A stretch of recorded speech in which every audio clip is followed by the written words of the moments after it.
Thank you. Grabe, no? Di mo talaga malalaman kung anong pinagdadaanan ng isang tao. Akala mo, kilala mo na talaga siya, pero yun palang dami niyang tinatago.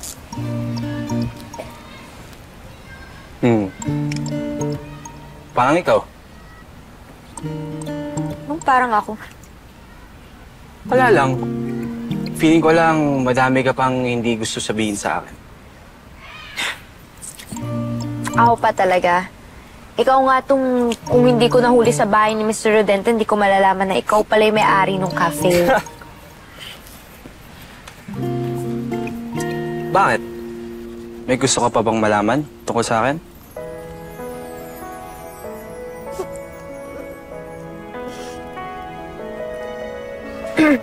Gusto kong malaman kung anong oras mo ako ihatid pa uwi kasi may gagawin pa akong assignment.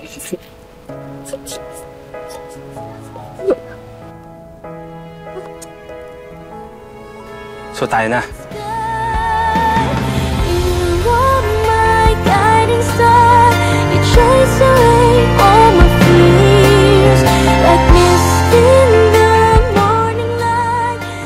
Min, tayo na. Tayo na. Tara na, alis na tayo. Tayo na. Oh. Tara na.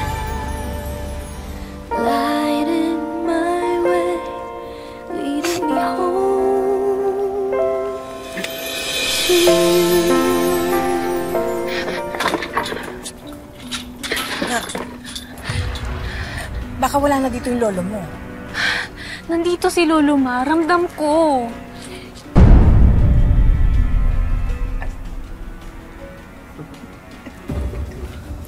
Baka na kay Mrs. Venecia na siya. Palanggaling na tayo dun kanina. Wala si Lolo dun. Tsaka, pumunta raw dito si Mrs. Venecia, kaya malamang andito rin si Lolo. Alis siya. Oh. Eto. Pakakainin kita, ha? Bukas ang bibig. Napaka-arte mo! Buka mo yung bibig mo!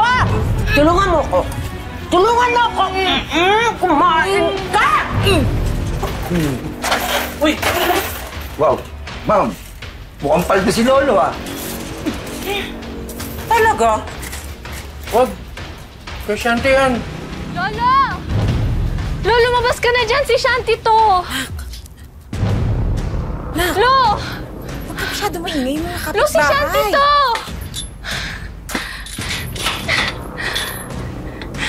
Nak! Baka mapapaano ka? Ano ka ba naman? Maibibigay ko lang to kay Lolo. Baka mahulog ka eh. Mata to. Puntahan nyo! Dali!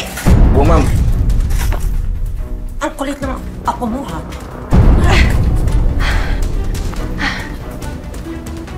Ay! Ano ba?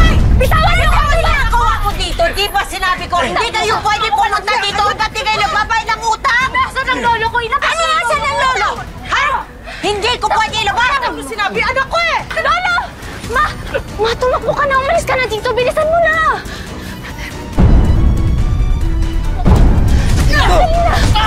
Patupad ka! Mo na yan! Di ko kailangan yan! Ito! Dalhin yan sa barangay! Ngayon din! Lolo! Sumama ka Tawan na! niyo nga ako! Sige na! Tawan niyo ako! Yung Lolo ko! Kukunin Sumama ka na ko! kasi. Hoy! Wait lang nga!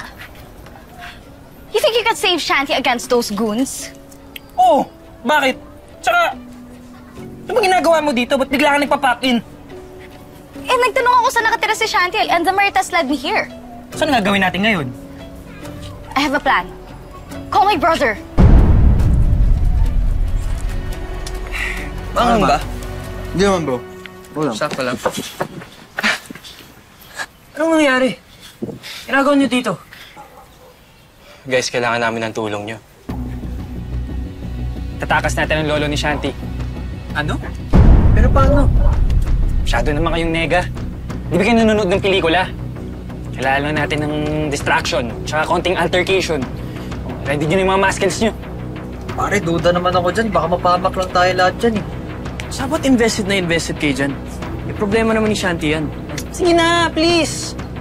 Tutulungan ko kayo sa assignments nyo. Guys, ano ba naman kayo? Kung sa inyo din naman nangyari ito, panigurado, hingi din kayo ng tulong. Tsaka, di ba kayo din naman magkakasama sa makahay nun? Inyo tulungan.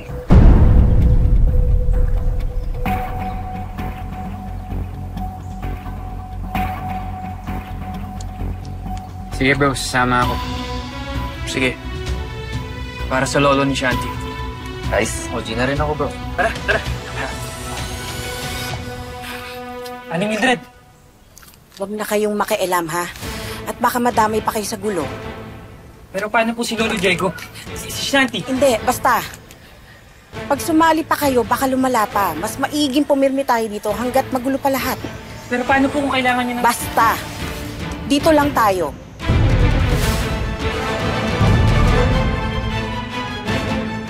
Kasi nangyari, ate? Etong babaeng to, akyat bahay! Hindi totoo yan, Chairman. Binisita ko yung lolo ko para padalan siya ng pagkain sa tinitirahan namin. Ay, ano ka? Kung binabayaran niyo sana ang utang ninyo sa akin, di sana kasama mo ang lolo mo.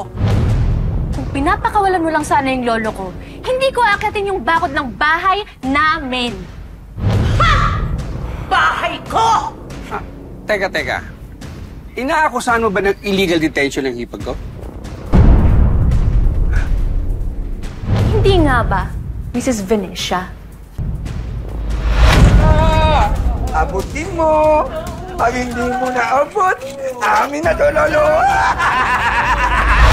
Hindi magagawa ni Ate Soledad ang mga ibinibintang mo, Iha. Isa pa, dapat magpasalamat ka.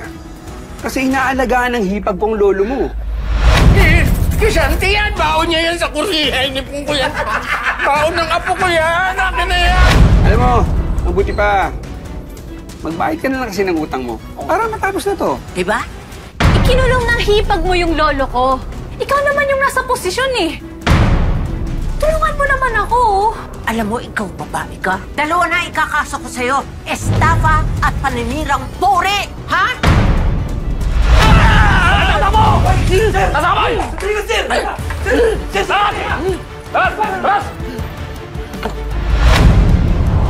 Hindi kaibigan ko ang may kaso.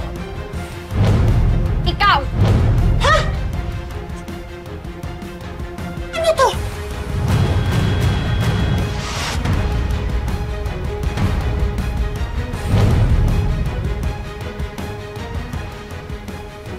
Arestuin yung babaeng to. Ano? Ano pinagsasabi ninyo? na-arresto ko namin sa salang illegal detention. Illegal detention? Mga hayop kayo? Wala kang utang na loob! Ha? Inalaga ko! Alam mo! Bitawan mo! Bitawan niyo ako! Aray! Ay! Ikaw ka rito, babae! Kakapal ang mukha mo naman! Greta! Greta! Pakasinungaling ko yan! Sinungaling ka! Mga hayop kayo! Tulahin ko yun! Tita?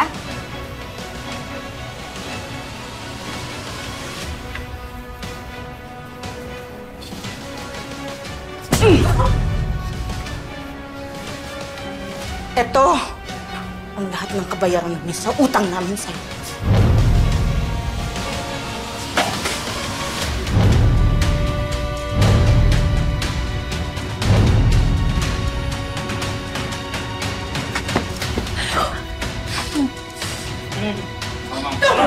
Hindi ako kukulong! Hindi ako kukulong! Wala akong kasalanan! Wala akong kasalanan! Kulong niyo na yan! Magkaiwanan mo! Bayaw! Bayaw! Tulungan mo ako! Hindi ko kasalanan to! Tulungan niyo ako! Buti na lang, anak, nakilala ko tong kaibigan mo.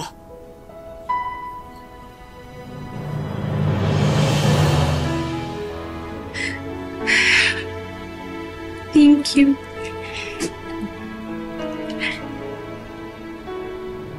You're fine, Shanti. No matter what.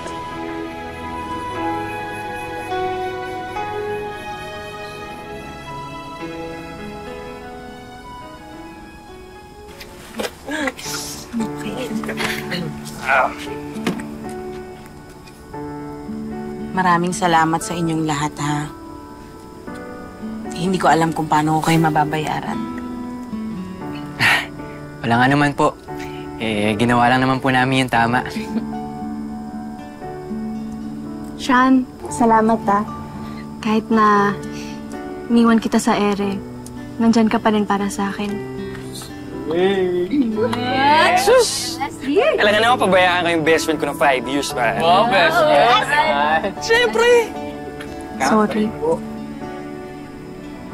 Shanti po, ito yung baon mo papuntang Korea. Inipon ko yan para sa'yo.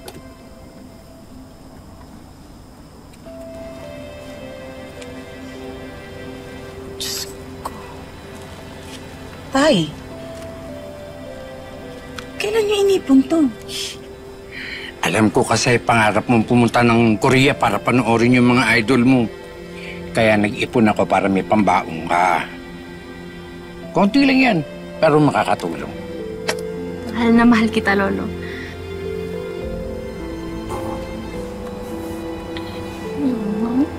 Buti naman okay na kayo ng mama at lolo mo, Shanti. Maraming salamat sa lahat ng tinulong niyo, I'm sorry for being mean to you before. Sa inyong lahat. I promise, I'll be nicer this time. Uy, character development Grabe siya. Guys, let's go. Hindi na pa text ang text si Elijah. Ready na daw yung food trip. Uy, yun na food trip mo. Diyan ka magaling, pre, sa kakakain mo. Hindi ako magaling. Uy, grabe!